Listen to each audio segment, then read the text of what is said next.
Most anxiety you feel right now is not about what is happening. It is about what might happen. The meeting that is not started. The bill that is not yet due.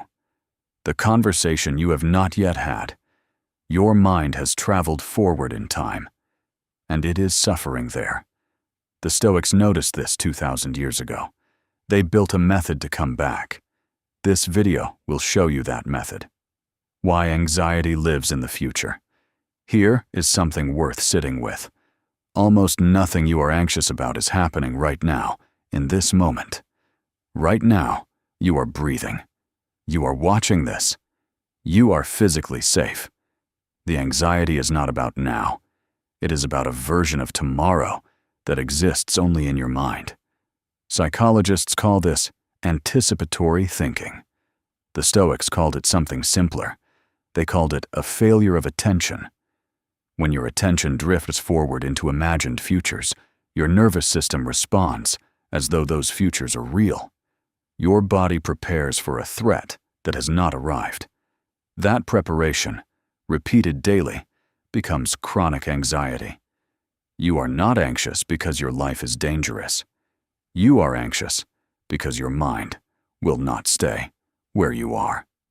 Marcus Aurelius. On the present moment. Marcus Aurelius was emperor of Rome. He commanded armies. He managed plagues, wars, betrayals, and the weight of an entire civilization. He was not immune to pressure. He wrote about it directly, privately, in notes he never intended anyone to read. And across those pages, he returned to one idea more than almost any other.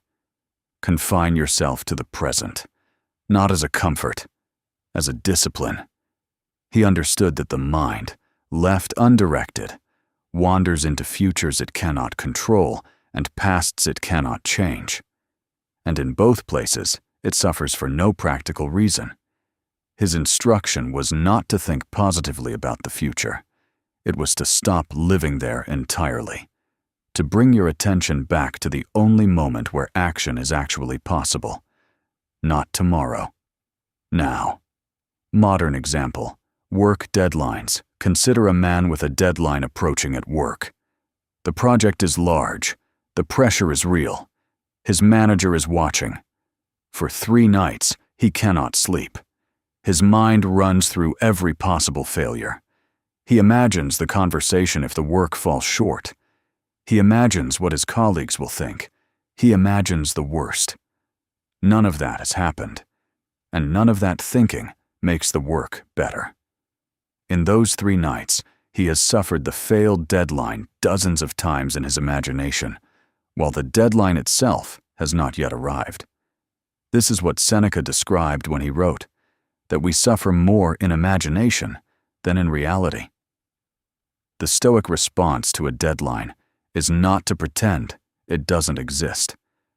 It is to ask one clear question. What can I do today? Not this week. Not by Friday. Today. Answer that question. Do that work. Then stop. Everything beyond today's action is speculation. And speculation, as the Stoics knew, is where anxiety breeds. How control thinking creates stress.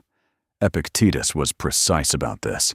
He taught that suffering increases in direct proportion to how much energy you spend on things outside your control. His instruction was direct. Do not seek for events to happen as you wish. Wish for events to happen as they do, and you will have peace. This is not passive advice. It is a precise diagnosis. When you spend your mental energy trying to guarantee outcomes you cannot guarantee, a promotion, a relationship, someone else's opinion of you, you are working against reality itself, and reality wins. Every time. The stress you feel is often not the situation. It is the gap between what you demand the future look like and what it is actually going to do.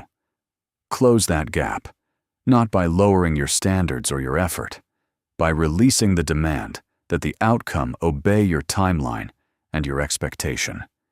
Do the work. Release the result. This is not resignation. It is clarity. One daily Stoic practice. Here is a practice. It takes less than 5 minutes. Do it every morning. Sit quietly. Take one breath.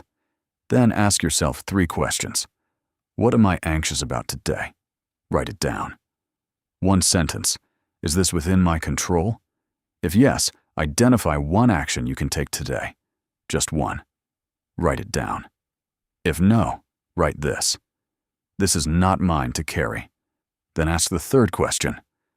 What is the one thing I can do today that actually matters? Do that thing first. This practice does not eliminate difficulty. It does not remove uncertainty, but it trains your attention to return to the present. And over time, that training changes the quality of your days. Marcus Aurelius did not meditate on the present moment because his life was easy. He did it because his life was extremely difficult, and he needed his mind where it could be useful. Yours is no different. The future will arrive whether you worry about it or not. Your anxiety about it changes nothing that happens. It only changes how you feel in the hours before it arrives. The Stoics did not stop planning.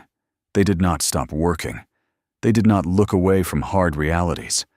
They simply refused to live in a moment that had not come yet. You can make the same choice, not tomorrow, today, right now. Focus on what is in front of you. Do what you can with it. Then rest. That is the Stoic method. It is not complicated, but it requires practice. Start today.